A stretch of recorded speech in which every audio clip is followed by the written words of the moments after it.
Good morning everyone. তো positive বার্তার দিকে প্রতি সপ্তাহের মতো আমরা আজকে কুইজ প্রতিযোগিতা আরম্ভ করেছি।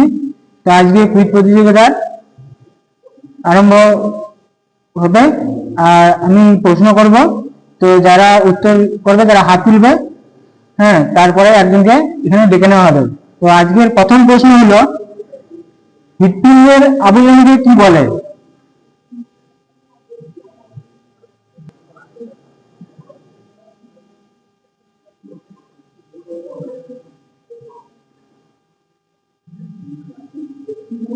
আমরা এখান থেকে দুজনকে দেখতে পাচ্ছি, চলে এসো। একদম বলো বলো। সঠিক উত্তর দিয়েছে, হৃৎপিণ্ডের আবরণীকে পেরিকার্ডিয়াম বলে। তো আজকের দ্বিতীয় প্রশ্ন হলো, দৃষ্টিমাপক যন্ত্রের নাম কি? অনেকগুলো হ্যান্ড রাইজ হয়েছে, ওই দ্বিতীয় বলো, ভাস্কর বলো।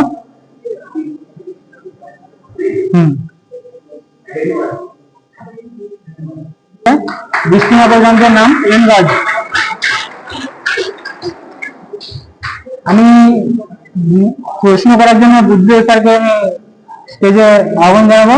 তো নেক্সট কোশ্চেন তোমাদের জিওগ্রাফি টপিক। তো প্রথমেই বলছি, তোমরা নিশ্চয়ই জানো রাজ্য রাজধানী সম্বন্ধে। তো এমন দুটো রাজ্য আছে যার রাজধানী এক, রাজ্য দুটোর নাম কি? যে দুটো রাজ্যের মানে দুটো রাজ্য কিন্তু রাজধানী এক, রাজ্য দুটোর নাম কি? হ্যান্ড রাইজ করেছো সায়ন, বলো। একদম সঠিক উত্তর। তো আমাদের দুটি রাজ্য পাঞ্জাব আর হরিয়ানা, যার একটাই রাজধানী, সেটা হচ্ছে চণ্ডীগড়। ঠিক আছে। তো নেক্সট কোয়েশ্চেন আমার ক্রিকেট থেকে। সবাই ক্রিকেট ভালোবাসো, খেলার প্রতি সবারই আগ্রহ আছে। ক্রিকেট থেকে যে কোয়েশ্চেনটা আমি করছি, তোমরা 19-20 সবাই কিন্তু জানো, কারণ ক্রিকেট যারা নলেজ আছে। ক্রিকেটে যেখানে বল করা হয় সেই ক্রিজটার নাম কি, যেখান থেকে বলটা ডেলিভার করা হয়? ক্রিকেটারের বলার যখন বলটা ডেলিভার করছে সেই পিচটার নাম কি? একদম সঠিক উত্তর, পপিং ক্রিজ। বলার যেখানে বলটা ডেলিভার করে সেই জায়গাটাকে বলা হয় পপিং ক্রিজ। ঠিক আছে। আর যেখানে ব্যাটসম্যান ব্যাট করে সেটাকে কি ক্রিজ বলে? Batting crease. একদম। এরপরে কোশ্চেনের জন্য আমি অর্পণ স্যারকে ডেকে নিই। হ্যাঁ, তো বাকি প্রশ্নগুলো আমি করছি। মানব দেহের সবচেয়ে বৃহত্তম অঙ্গের নাম কি? হাত তুলেছে, বলো। হ্যাঁ, দারুণ আছে, ত্বক বা স্কিন। পরবর্তী কম্পিউটার থেকে কোশ্চেন করি, যেহেতু অনেক কম্পিউটার হয়ে আছে। এফটিপি ফুল ফর্ম কি? এফটিপি ফুল ফর্ম কি? এফটিপি।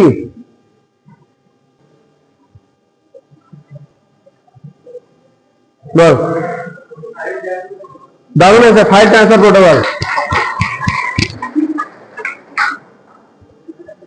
আচ্ছা, আমাদের মুর্শিদাবাদ জেলাকে কোন নদী দুভাগে ভাগ করেছে? মাঝের জন্য ভাগীরথী, রাইট অ্যান্সার।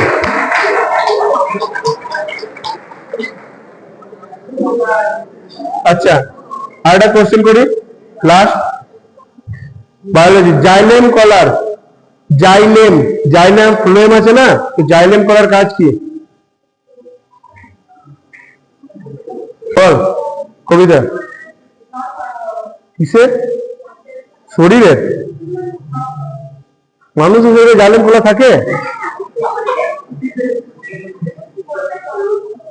না? স্যার থেকে বলে দিতে হবে না, কোশ্চেন ক্যান্সেল। পরবর্তী কোশ্চেনের জন্য আমি বুদ্ধদেব স্যারকে ডেকে নেব। বিবাদী কাকে বলা হয়? বিবাদী কাদেরকে বলা হয়? বিবাদী। আমাদের দেশের স্বাধীনতার জন্য যারা সংগ্রাম করে নিজেদের জীবনটা বলিদান দিয়েছিল, তাদের 3 জনের নাম বলো। তুমি বলো। হ্যাঁ বলো।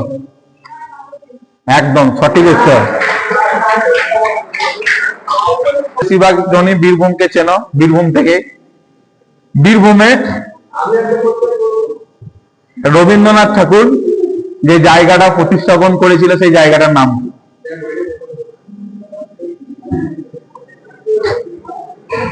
রবীন্দ্রনাথ ঠাকুর বীরভূমে একটা জায়গা মানে নামকরণ করেছিলেন বা প্রতিস্থাপন করেছিলেন, সেই জায়গাটার নাম কি?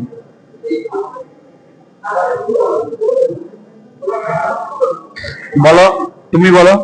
হ্যাঁ, একদম সঠিক উত্তর। নেক্সট কোশ্চেনের জন্য আমি কার্তিক স্যারকে ডেকে নেবো। আইটিআই এর জনক কে?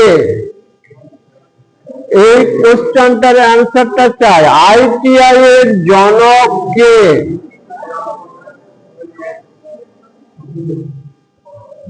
আচ্ছা বেশ, এই কোশ্চেনের অ্যান্সারটা তোমরা পারলে না।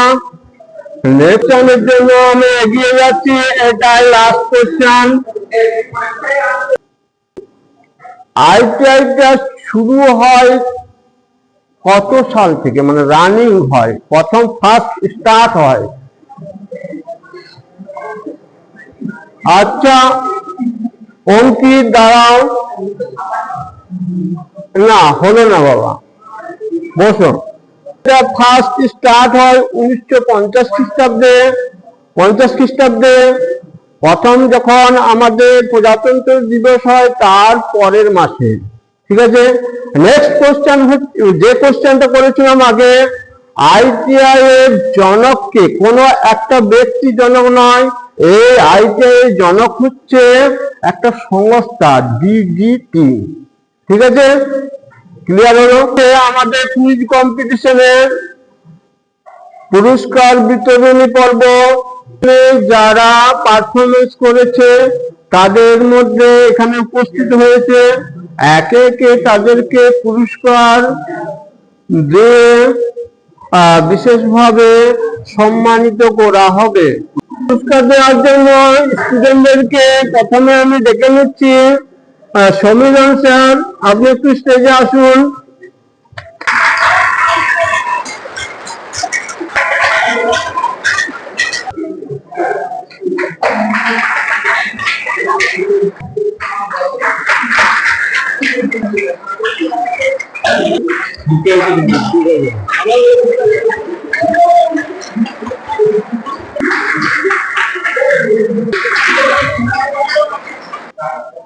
আজকার কুইজ কম্পিটিশন এখানে সমাপ্ত করলাম।